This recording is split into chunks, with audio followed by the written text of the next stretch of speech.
Hello' everyone, কি খবৰ তোমালোকৰ? এতিয়া আমি পঢ়িম বেছিক লেংথ ইউনিট BLU মানে কি হয় তোমালোকে জানিব লাগিব। BLU মানে তোমালোকৰ কি হয় মানে কি হয় আমাৰ ইয়াতে ষ্টেপাৰ মটৰ ইউজ কৰোঁ, ঠিক আছে। চাৰ্ভো মটৰ মানে দুটা আছিল না, এটা আছে ষ্টেপাৰ মটৰ, এটা চাৰ্ভো মটৰ। আমি BLU ওলোৱাৰ ক্ষেত্ৰত আমি ষ্টেপাৰ মটৰ ইউজ কৰোঁ। ষ্টেপাৰ মটৰ মানে এক ঘাটকৈ যায়, ষ্টেপ বাই ষ্টেপ যায়, মানে মটৰটো মানে ষ্টেপ বাই ষ্টেপ ঘূৰে। তো এক পাক যেতিয়া ঘূৰিব, এক পাক ঘূৰাটো কি বুলি কয়? এক পাক ঘূৰাটোক পিচ বুলি কয়, হয় নাই? যেতিয়া 1 কমপ্লিট ৰিভলিউশ্যন হ'ব, কিমান এম এম আগবাঢ়িলে, সেইটোক আমি কি বুলি ক'ম? পিচ বুলি ক'ম। তো ইয়াৰে পিচটো কিমান দিয়া আছে? 5 mm। এইটো কুৱেশ্যনত দিয়া থাকিব, গিভেন কিয় থাকিব? 5 mm থাকিব। মানে 1 কমপ্লিট ৰোটেশ্যনত 5 mm মোশ্যন হৈছে, হয় নাই? মানে এক পাকত 5 mm গৈছে। তো আমাৰ BLU মানে কি হয়, আমাক এটা পালছত কিমান mm যাব সেইটো ওলাব লাগে। মানে এটা পালছ মানে বুজি পাইছা নাই? বুজি পোৱা নাই চাগে ন? মানে কি, ষ্টেপাৰ মটৰটো এক ঘাটকৈ ঘূৰেতো, এক ঘাট গ'ল, 2 ঘাট গ'ল, 3 ঘাট গ'ল, তেনেকৈ গৈ 1 কমপ্লিট ৰিভলিউশ্যন কৰে। তো যেতিয়া এক ঘাটকৈ যাব, তেতিয়া মানে তোমালোকৰ কি হ'ব?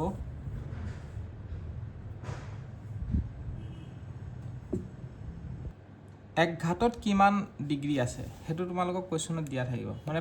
বহুত ধৰা 5টা ঘাট মিলি পেলাই 360 ডিগ্ৰী হ'ল। তো এক ঘাটত কিমান ডিগ্ৰী আছে তোমালোকে ওলাই ল'ব পাৰিবা, বা তোমালোকক কুৱেশ্যনত দিয়াই থাকিব এক ঘাটত কিমান ডিগ্ৰী থাকে। এই এক ঘাটটোকে কয় 1 পালছ। বুজি পাইছানে? 1 pulse is equal to 30 degree, এইটো কুৱেশ্যনত দিয়া আছে। তেনেহ'লে 1 পালছত যদি 30 ডিগ্ৰী হয়, 1 পালছত কিমান mm যাব? যদি 1 কমপ্লিট ৰিভলিউশ্যনত 5 mm যায়, তো 1 পালছত কিমান mm যাব? মানে 30 ডিগ্ৰীত কিমান mm যাব, সেইটো আমি ওলাব লাগে। আৰু সেইটো ওলোৱাকে কি বুলি কয়? BLU বুলি কয়। বুজি পাইছা? সেইটোকে আমি কি বুলি কওঁ? BLU বুলি কওঁ। তো BLU মানে তোমালোকে বুজি পাইছা কি হয়? মানে 1 কমপ্লিট ৰিভলিউশ্যনত যদি 5 mm হয়, তেনে 1 পালছত কিমান হৈছে সেইটো তোমালোকক কুৱেশ্যনত দিয়া থাকিব। 30 ডিগ্ৰী, মানে 30 ডিগ্ৰীত তোমালোকৰ কিমান mm যাব সেইটোকে, বা 1 পালছত কিমান mm যাব সেইটোকে আমাৰ BLU বুলি কয়। সেইটো দিয়া আছে ফৰ 1 কমপ্লিট ৰিভলিউশ্যনত 30 ডিগ্ৰী যায়, 360 ডিগ্ৰী যায়। তো 360 ডিগ্ৰী তেনেহ'লে কিমান পালছ আছে? তেনেহ'লে কিমান পালছ আছে? 12টা পালছ আছে, কাৰণ ডিভাইড বাই 30 কৰি দিয়াৰ লগে লগে 1 কমপ্লিট ৰিভলিউশ্যনত 12টা পালছ আছে। তো 12টা পালছত যদি 5 mm যায়, এটা পালছত কিমান যাব? এটা পালছ মানে 30 ডিগ্ৰীত কিমান গ'ল? 5 ডিভাইড বাই 30 কিমান হ'ল? বা তোমালোকে 30 ডিগ্ৰীত কিমান গৈছে সেইটো ওলালেও হৈ যাব। 30 ডিগ্ৰীত কিমান mm গৈছে সেইটো যদি এনেকৈ ওলাব পৰা যে কি 360 ডিগ্ৰীত যদি 5 mm যায়, 30 ডিগ্ৰীত কিমান mm যাব সেইটো ওলাব পৰা। আৰু 30 ডিগ্ৰী মানে 1 পালছ, একে এনচাৰ পাবা। বুজি পাইছা? নেক্সট কুৱেশ্যনটো পঢ়া তোমালোকে। নেক্সট কুৱেশ্যন কি দিয়া আছে? In a CNC machine feed drive a stepper motor. এইটো মুঠতে তোমালোকৰ ষ্টেপাৰ মটৰ অফ ষ্টেপটো কিমান, ষ্টেপ এংগল কিমান দিয়া আছে? 1.8 ডিগ্ৰী। 1.8 নে এইটো 18 হ'ব? Drive lead screw. আৰু পিচটো কিমান দিয়া আছে? পিচটো হ'ব পিচটো দিয়া আছে 2 mm দিয়া আছে। আৰু এতিয়া বেছিক লেংথ ইউনিট BLU ওলাব লাগে। বুজি পাইছা? চ' এতিয়া 1 পালছত যদি 1.8 ডিগ্ৰী দিয়া আছে, তেনেহ'লে তোমালোকৰ 360 ডিগ্ৰীত কিমান হ'ব? কেইটা পালছ হ'ব? নাম্বাৰ অফ পালছ হ'ব 360 ডিভাইড বাই 1.8, নহ'লে তোমালোকৰ 200 পালছ, মানে 200টা ঘাট আছে। মানে 1 ঘাট 2 ঘাট তেনেকৈ 200টা ঘাট গৈ টোটেল মানে তোমালোকৰ হেৰি হৈছে, এক পাক ঘূৰিছে মানে। তো 200 ঘাটত মানে 200 পালছত 2 mm গৈছে। তেনেহ'লে এক ঘাটত কিমান যাব? এক ঘাটত 2/200, তো এক ঘাটত কিমান যাব সেইটোহে লাগে আমাক, সেইটো এনচাৰ। ইয়াতে দিয়া আছে ষ্টেপাৰ মটৰৰ ষ্টেপটো কিমান? 150 ডিগ্ৰী, হয়নে নহয়? তো আৰু পিচটো দিয়া আছে মানে 360 ডিগ্ৰীত মানে ইমান যায়। তো আমাক কি ওলাব লাগে? The speed of the table in, এইবাৰ স্পীডটো ওলাব দিছে। সেইটো কেনেকৈ ওলাবা? আমাক দিয়া আছে ফ্ৰিকুৱেঞ্চিটো দিয়া আছে, এইবিলাক frequency of the pulse supply to the motor is ইমান। ফ্ৰিকুৱেঞ্চিটো যদি ইমান হয়, তেনে স্পীড অফ দ্য টেবুলাৰ স্পীডটো কিমান হ'ব এইটো আমি ওলাব লাগে। সেইটো ওলাব পাৰিবা নাই? 150টা যদি ষ্টেপ আছে,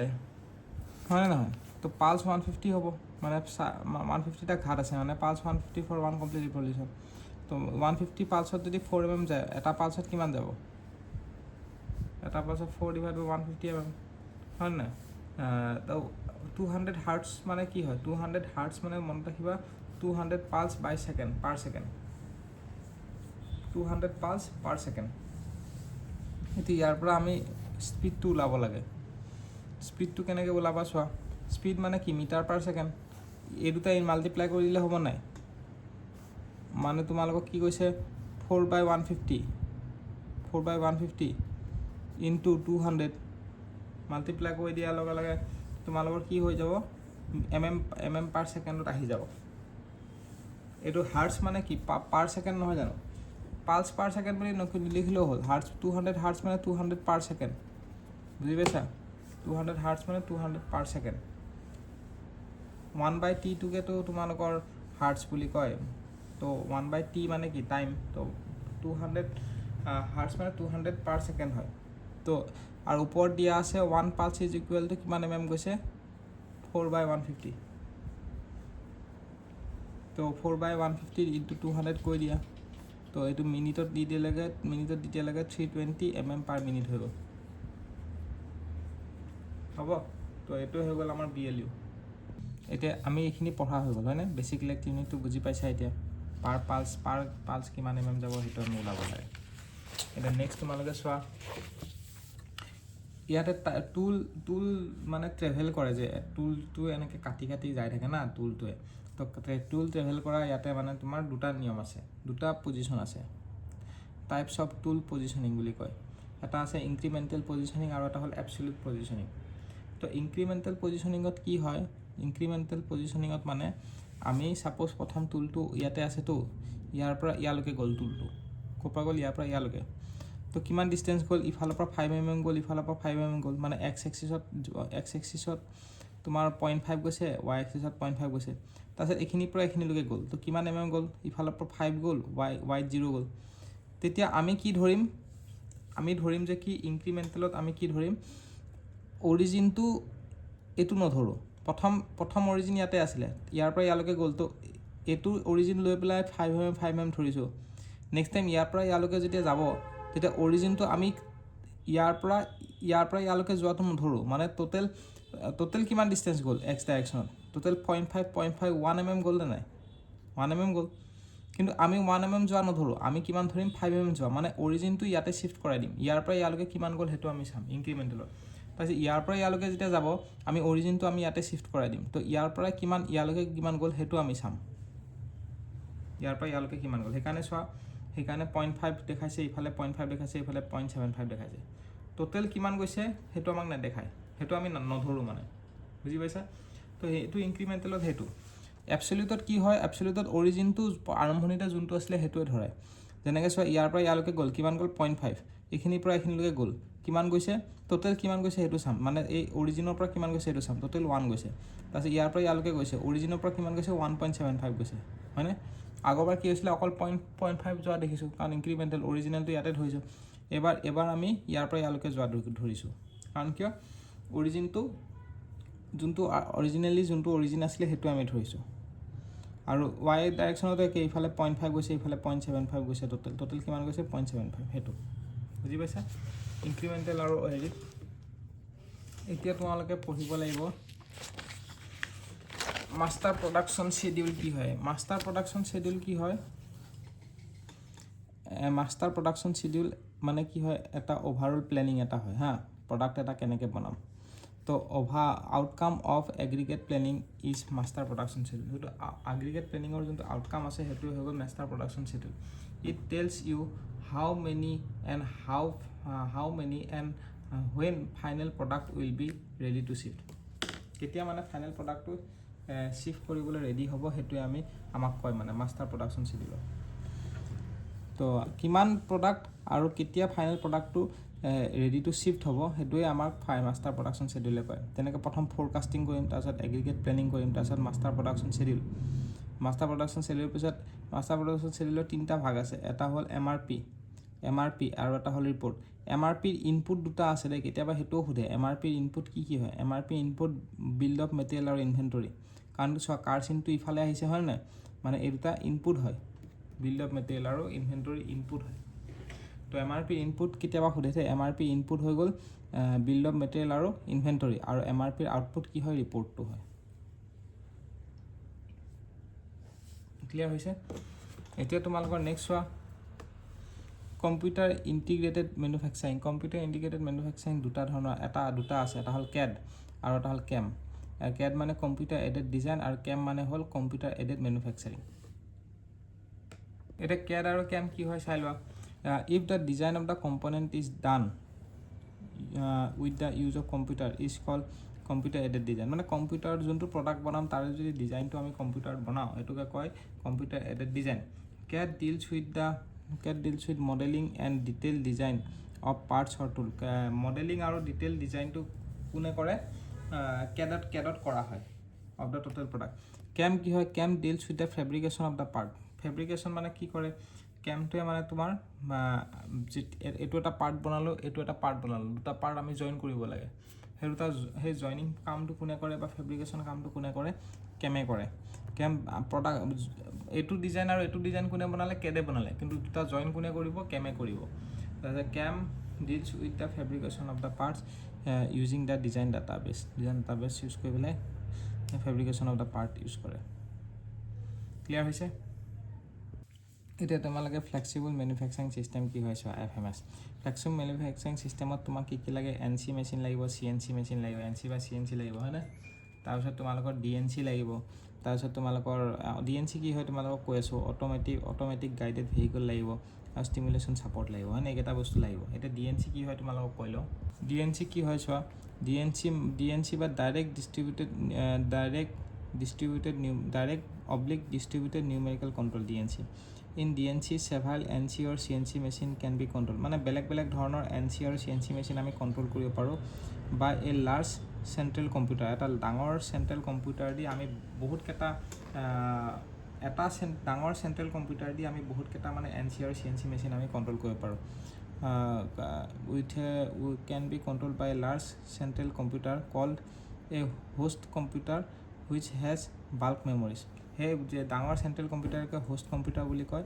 য'ত মানে বহুত বাল্ক মেমৰিজ আছে which has bulk memories বুজি পাইছা এইটো কয় DNC এতিয়া আমি আকৌ ফ্লেক্সিবল মেনুফেকচাৰিং চিষ্টেমলৈকে আহোঁ ফ্লেক্সিবল মেনুফেকচাৰিং চিষ্টেম কি হয় FMS is an integrated approach to automating a production operation মানে production operationটো অট'মেটিক কৰিবলৈ আমি FMS ইউজ কৰোঁ মানে গম পাইছানে the primary characteristics of FMS is that it is a computer controlled manufacturing system that ties together automated production machine and material handling equipment মানে কি হয় the primary characteristics of FMS to কি হয় is that computer controlled manufacturing system বনোৱাটো মানে গোটেইখিনি মানে manufacturing system computer দি control কৰা মানে মানে প্ৰচেছটোকে সেইটো কি বুলি কয় ফ্লেক্সিবল মেনুফেকচাৰিং চিষ্টেম বুলি কয় the primary characteristics of an FMS is that it is a computer controlled manufacturing system that ties together automated production machine গোটেই FMS মানে কি কৰে গোটেইখিনি মানে ধৰি বান্ধি ৰাখে মানে প্ৰডাকশ্যন মেচিনবোৰ অট'মেটেড প্ৰডাকশ্যন মেচিনবোৰ and material handling equipment আৰু material handling equipmentবোৰ ঠিক আছে এতিয়া চোৱা FMS মানে কি flexible manufacturing system used to get varieties of small batch at lowest cost মানে সৰু batch আমি production কৰিব পাৰোঁ বহুত কম খৰচতে সেইটো কথা কৈছে benefit of FMS মানে কি low order volume টো low হয় তাৰপিছত better utilization of resource তাৰপিছত great variety reduction in stock reduction কৰিব পাৰি shorter reaction time to market shift যদি হয় তেতিয়া আমি short reaction timeতে আমি বস্তুটো কপ আপ কৰিব পাৰিম মানে বুজি পাইছা এটা তোমালোকে গ্ৰুপ টেকনলজি কি হয় চাই লোৱা গ্ৰুপ টেকনলজি মানে কি similar parts can be arranged into parts মানে গ্ৰুপ টেকনলজি কি হয় GT is an operation management philosophy based on the recognition that similarities occurs in the design and manufacture of distinct parts. Similar parts can be arranged into part family. It uses mass production layout and technique for producing small batch production system. GT replace traditional jobs of manufacturing. এইবিলাক কৈছে GT technology মানে কি কৈছে চোৱা GT technology মানে কি হয় group এইটো নামতে আছে গ্ৰুপ টেকন'লজি মানে কি হয় সেম বস্তু মানে মানে কি প্ৰডাকশ্যন সৰু সৰু বেটছত প্ৰডাকশ্যন কৰাত মানে সহায় কৰে মানে গ্ৰুপ টেকন'লজি মানে কি হয় চোৱা ইয়াতে টি যদি টি মানে কি মই তোমালোকৰ এইটো আৰু এইটো সেম বেটছ হয় না টি এইকেইটা প্ৰডিউচ কৰিলে তাৰপিছত ডি প্ৰডিউচ কৰিলে তাৰপিছত চি জি প্ৰডিউচ কৰিলে এই গোটেইখিনি এটা গ্ৰুপ হৈ গ'ল মানে বুজি পাইছা নাই মানে কি ছাপ'জ এই পেনৰ ৰিফিলডাল পেনৰ যোনটো ইয়াতে ৰিফিল এইটোত কেইটা গ্ৰুপ কৰিব পাৰে এই পেনটোত এটা ৰিফিলটো এটা গ্ৰুপ কৰিব পাৰি তাৰপিছত এইটো এটা গ্ৰুপ কৰিব পাৰি হয় নাই এইটো ওপৰৰ পৰ্চনটো এটা গ্ৰুপ কৰিব পাৰি এইটো পৰ্চন এটা গ্ৰুপ কৰিব পাৰি আৰু এইটো পৰ্চন এটা গ্ৰুপ কৰিব পাৰি হয় নাই তো আমি কি কৰিম গোটেই পেনটোতো একেলগে মেনুফেকচাৰিং নকৰোঁ আমি গ্ৰুপ ৱাইজ মেনুফেকচাৰিং কৰিম প্ৰথম ইয়াৰে 10টা ইয়াৰে 100টা প্ৰডাক্ট বনালোঁ এইটো এটা গ্ৰুপ এইটো গ্ৰুপ টেকন'লজিয়ে বনাব ইয়াৰে 100টা প্ৰডাক্ট বনালোঁ এইটো G1 গ্ৰুপ হৈ গ'ল সাপোজ এইটো ইয়াৰে 100টা প্ৰডাক্ট বনালোঁ এইটো G2 গ্ৰুপ হৈ গ'ল ইয়াৰে 100টা বনালোঁ এইটো G3 হ'ল ইয়াৰে 100টা বনালোঁ এইটো G3 হ'ল G4 হ'ল বুজি পাইছা তো গ্ৰুপ ৱাইজ আমি বনাম মানে সেইটো কোনে কৰে গ্ৰুপ টেকন'লজিয়ে কৰে বেটছ ৱাইজ আৰু সৰু বেটছ বনাবলৈ মানে গ্ৰুপ টেকন'লজি ইউজ কৰা যায় স্মল বেটছ প্ৰডাকশ্যন ছিষ্টেম এইটো এটা স্মল বেটছ প্ৰডাকশ্যনত খুব ভাল হয় যেনে 100টা বনালোঁ 200টা বনালোঁ তেনেকুৱা যেইটা লাগে আৰু ডাঙৰো বনাব পাৰোঁ সৰুও বনাব পাৰোঁ তেনেকুৱা বুজি পাইছা তো সেইটো বস্তু গ্ৰুপ টেকন'লজিয়ে কৰে ইয়াৰে আৰু এটা গ্ৰুপ হ'ব এই ওপৰৰ ৰাবাৰটো ওপৰ যোনটো ৰাবাৰ সোমাই আছে সেইটো এটা গ্ৰুপ হ'ব তো মানে তেনেকুৱা সৰু গ্ৰুপত আমি ভাগ কৰিছোঁ প্ৰডাক্ট এটা ভাগ কৰি পেলাই মানে আমি পিছত এছেম্বল কৰিছোঁ মানে সেইটো গ্ৰুপ টেকন'লজিয়ে কৰে হ'ব ক্লিয়াৰ এতিয়া আমি অলপ কিছুমান বস্তু থাকি গ'ল সেইখিনি আমি কপ আপ কৰোঁ যেনেকৈ এপ্লিকেশ্যনছ অফ এন চি মেচিনৰ এপ্লিকেশ্যন কি হয় এপ্লিকেশ্যন অফ এন চি মেচিনে যেনেকৈ ড্ৰিলিং হ'ব পাৰে মিলিং মেচিনত এন চি মেচিন ইউজ কৰে ড্ৰিলিং মেচিনত কৰে টাৰ্ণিঙত কৰে হয় নাই তাৰপিছত টাৰ্ণিং এছেম্বলিত কৰে ড্ৰাফটিঙত কৰে এণ্ড ইনস্পেকশ্যন সেইবোৰ মেচিনত আমি কি কৰোঁ এন চি মেচিন আমি ইউজ কৰোঁ ঠিক আছে এতিয়া নেক্সট এটা advantage of N C machine so' এডভান্টেজটো হৈ গ'ল যে কি less production cost due to reduction in lead time and setup production কষ্টটো কম হয় মানে গ্ৰেটাৰ একুৰেচি হয় গ্ৰেটাৰ একুৰেচি আমি অবটেইন কৰোঁ less production cost due to reduction in lead time and setup time হয় না লেছ প্ৰডাকশ্যন কষ্ট হয় তাৰপিছত highly replaceable and improve product quality improve কৰিব পাৰি সেইবোৰে আৰু হিউজ প্ৰডাকশ্যন ৰেট হয় তাৰপিছত তোমালোকৰ ৰিডিউচ WIP আৰু better manufacturing better machine utilization তেনেকুৱা ডিছএডভান্টেজটো কি হয় হাই কষ্ট অফ মেচিন টুলটোৰ কষ্টটো বেছি হয় মানে হাই কষ্ট অফ মেচিন টুল হয় ক্লিয়াৰ হৈছে এতিয়া তোমালোকে এটা কথা মনত ৰাখিবা classification of N C machine টুলৰ ক্লাছিফিকেশ্যন কি হ'ব পাৰে তোমালোকে অলপ জুম ইন কৰি দিছোঁ তেতিয়া বস্তুটো ক্লিয়াৰ হ'ব আমাৰ এতিয়া classification of N C machine টুলৰ ক্লাছিফিকেশ্যন কি হ'ব বেছড অন কণ্ট্ৰল ছিষ্টেম ফিচাৰৰ ওপৰত বেছ কৰি পেলাই based on control system features point to point control system হ'ব পাৰে মেচিন টুলবোৰ ভাগ কৰিছোঁ মানে based on control system features এটা হ'ব পাৰে point to point control system হ'ব পাৰে এটা ষ্ট্ৰেইট লাইন কণ্ট্ৰল ছিষ্টেম হ'ব পাৰে আৰু এটা কণ্ট্ৰল কণ্ট্ৰল ছিষ্টেম হ'ব পাৰে আৰু বেছড অন ফিডবেক এটা হ'ল অ'পেন লুপ কণ্ট্ৰল আৰু ক্ল'জ লুপ কণ্ট্ৰল হ'ব পাৰে অ'পেন লুপত মানে ন' ফিডবেক হয় আৰু ক্ল'জ লুপত মানে কি হয় non actual distance travel by the tool মানে টুলটো কিমান ডিষ্টেঞ্চ ট্ৰেভেল কৰিছে সেইটো আমি ক্ল'জ লুপত মানে গম পাওঁ মানে কি হয় ফিডবেকটো পাই থাকোঁ based on the number of stimulus simultaneous control axis based on number of simultaneous control axis এইটো হ'ব 2D হ'ব পাৰে 2D axis 2 to the power half D হ'ব পাৰে 3D হ'ব পাৰে 4D হ'ব 5D হ'ব তেনেকৈ 11D লৈকে গৈছে ক্লিয়াৰ এতিয়া তোমালোকে পইণ্ট টু পইণ্ট কণ্ট্ৰল ছিষ্টেমটো চোৱা পইণ্ট টু পইণ্ট কণ্ট্ৰল ছিষ্টেমত কি কৈছে in point to point control তাৰপিছত the machining is done at a specific position point to পইণ্টত মানে কি এটা স্পেচিফিক পজিশ্যনতহে কৰা মানে এইখিনি এইটো পজিশ্যনত কৰিছে এইটো পজিশ্যনত কৰিছে এইটো পজিশ্যনত কৰিছে তেনেকুৱা এটা স্পেচিফিক পজিশ্যনত কৰিছে হিয়াৰ কৰিছে here work is stationary and tool moves from point to point ইয়াতে ৱৰ্ক পিচটো ষ্টেচনাৰী হৈ আছে টুলটো এটা পইণ্টত গ'ল তাৰপিছত আকৌ এইটো পইণ্টত গ'ল এইটো পইণ্টত গ'ল তেনেকৈ মানে তেনেকুৱা ড্ৰিল মেচিনবোৰে তেনেকুৱা কৰে নাই এইখিনি জেগাত ফুটা কৰিলে এইখিনি জেগাত ফুটা কৰিলে এইখিনি জেগাত ফুটা কৰিলে তো সেইটো কাৰণে কি example drill holes at define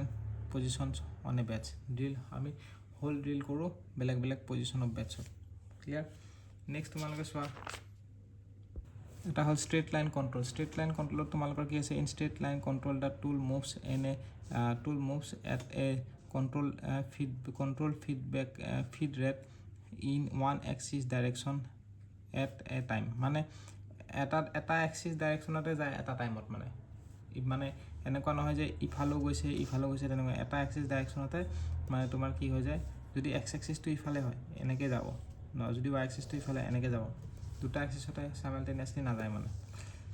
the tool moves at a control feed rate in one axis direction at a time sometimes we can move the tool in two axis also' as a straight taper দুটা এক্সিছতো কেতিয়াবা যাব পাৰে এইফালে x আছে ইফালে x আছে ইফালে ৱাই আছে তো দুটা এক্সিছ হ'লে এনেকৈ মাজেদি যাব লাগিব বা এনেকৈ যাব লাগিব তেনেকুৱা মুঠতে আল্টিমেটলি কৈছে টুলটোৱে ষ্ট্ৰেইট লাইন ট্ৰেভেল কৰিব পাৰে এনেকৈ এক্সিছতে যোৱা বা ৱাই এক্সিছতে যোৱা বা দুটা এক্সিছৰ মাজেদিয়ে যোৱা কিন্তু মুঠতে টুলটোৱে ষ্ট্ৰেইট লাইন ট্ৰেভেল কৰিব এনেকৈ কাৰ্ভ লাইন ট্ৰেভেল নকৰে তো সেইটোকে কয় ষ্ট্ৰেইট লাইন কণ্ট্ৰল যেনেকৈ ফৰ এক্সাম্পল ষ্টেপ টাৰ্ণিং হ'ব পাৰে অন লেট তাৰপিছত মিলিং পকেট মিলিঙত হ'ব পাৰে ফেচিং হ'ব পাৰে বা টেপাৰ টাৰ্ণিঙো হ'ব পাৰে ক্লিয়াৰ হৈছে মিলিং হ'ব পাৰে ফেচিং হ'ব পাৰে এনেকৈ তাৰপিছত নেক্সট আহি গ'ল কণ্ট্ৰলত মানে এনেকৈ কাৰ্ভ পাৰ্ট ট্ৰেভেল কৰিব মানে এনেকৈ কাৰ্ভ টাইপ এইটো ষ্ট্ৰেইট লাইন আছিলে এইটো কাৰ্ভ টাইপ ট্ৰেভেল কৰিব মানে বুজি পাইছা তাৰপিছত কি কৈছে in control there is a simultaneous there is a continuous simultaneous and coordinate motion of the tool and the work piece along define coordinate axis মানে মুঠতে কাৰ্ভ লাইন ট্ৰেভেল কৰে সেইটো এক্সাম্পল কণ্ট্ৰল নহ'লে কাৰ্ভ ছাৰ্ফেচ এক্সেট্ৰা এটা open loop system কি হয় এতিয়া next আৰু অ'পেন লুপ ছিষ্টেমটো চাওঁ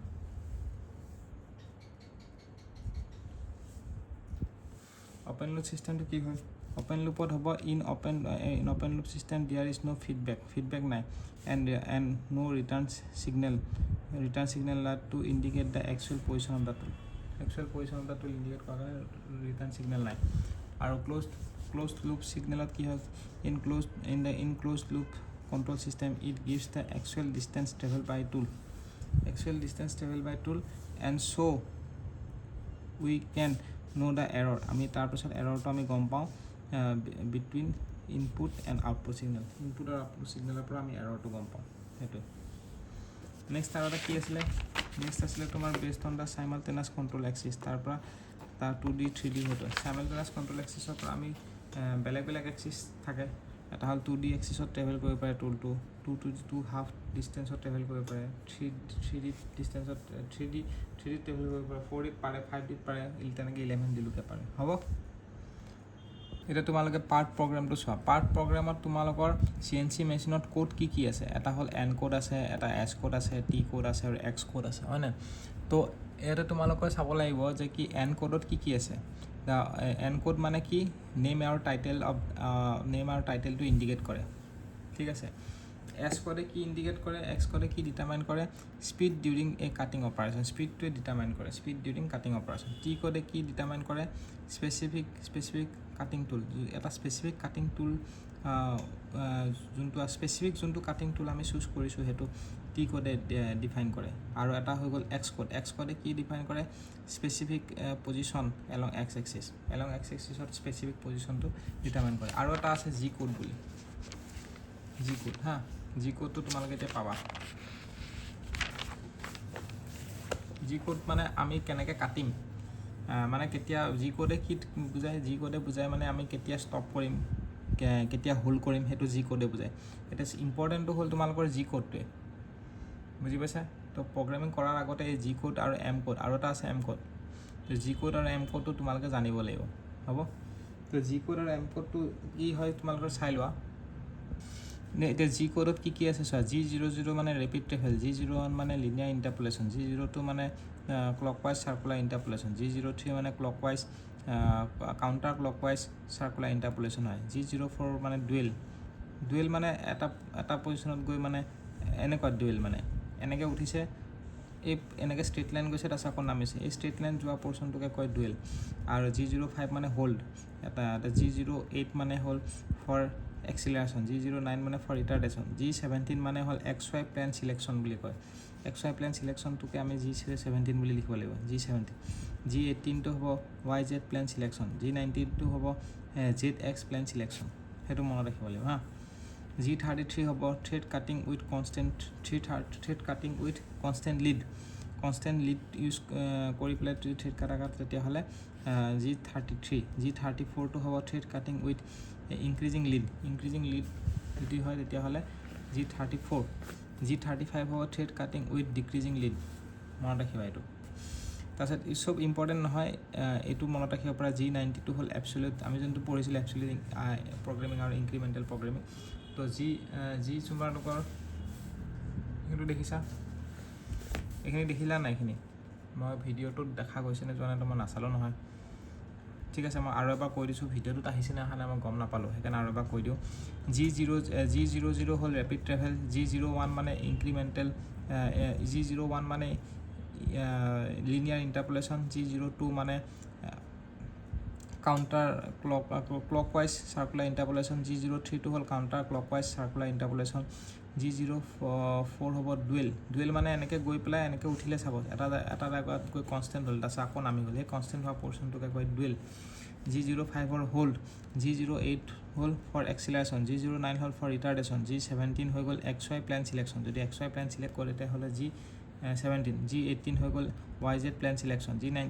G19 হ'ল ZX প্লেন চিলেকশ্যন G33 কি হ'ব G33 হ'ব thread cutting with constant lead লৈ পেলাই যদি আমি থ্ৰেড কাটিং কৰোঁ যদি G34 হ'ব thread cutting with increasing lead এইফালে হৈ গ'ল এতিয়া তোমালোকৰ G35 হ'ব thread cutting with decreasing lead G41 এইখিনি ইমান ইম্পৰ্টেণ্ট নহয় চাই ল'ব পাৰিবা নিজে ভিডিঅ'টো পজ কৰি পেলাই G92 হৈ গ'ল এবছলিউট প্ৰগ্ৰেমিং আমি যেনেকৈ পঢ়িছিলোঁ এবছলিউট আৰু ইনক্ৰিমেণ্টেল দুটা প্ৰগ্ৰেমিং আছে G90 হৈ গ'ল এবছলিউট প্ৰগ্ৰেমিং G91 হৈ গ'ল ইনক্ৰিমেণ্টেল প্ৰগ্ৰেমিং M00 হৈ গ'ল M00 প্ৰগ্ৰেম ষ্টপ ঠিক আছে নেক্সট এইখিনি চাব পাৰা M03 মানে হ'ল স্পিণ্ডিলটো যোনটো স্পিণ্ডিলে কাটে টুলটো ঘূৰি থাকে না টুলটো ক'ত লগোৱা থাকে স্পিণ্ডিলটোত লগোৱা থাকে তো স্পিণ্ডিলটো যদি তোমালোকৰ ক্লকৱাইজ ঘূৰিব লাগে তো ক্লকৱাইজ স্পিণ্ডিল ৰোটেশ্যনটো M03 M04 হ'ল কাউণ্টাৰ ক্লকৱাইজ স্পিণ্ডিল ৰোটেশ্যন M05 হ'ল স্পিণ্ডিল অফ ঠিক আছে M05 হ'ল স্পিণ্ডিল অফ M06 হ'ল টুল চেঞ্জ M07 আৰু M08 সেই দুটাই কি কৰিব কুলেণ্টটো অন যদি কৰে M09 হ'ল কুলেণ্ট অফ M10টো হ'ব ক্লেম্প M11টো হ'ব ক্লেম্পটো যদি লগায় তেতিয়া ক্লেম্প হ'লে M10 M11 হ'লে আনক্লেম্প আৰু M17 হ'ব এণ্ড অফ চাব প্ৰগ্ৰেম যদি আমি অফ কৰোঁ M17 আৰু M30 হ'ব এণ্ড অফ মেইন প্ৰগ্ৰেমটো যদি আমি এণ্ড কৰি দিওঁ তেতিয়াহ'লে M30 হ'ব ক্লিয়াৰ তো এইখিনি তোমালোকে মনত ৰাখিবা তাৰপিছত তোমালোকৰ ইফালে আৰু বেছি নাই তো হৈ গৈছে এই চেপ্টাৰটো কমপ্লিট তো তোমালোকৰ আৰু আমি দুটা চেপ্টাৰ বাকী আছে প্ৰডাকশ্যনৰ এইখিনি আমি কমপ্লিট কৰিম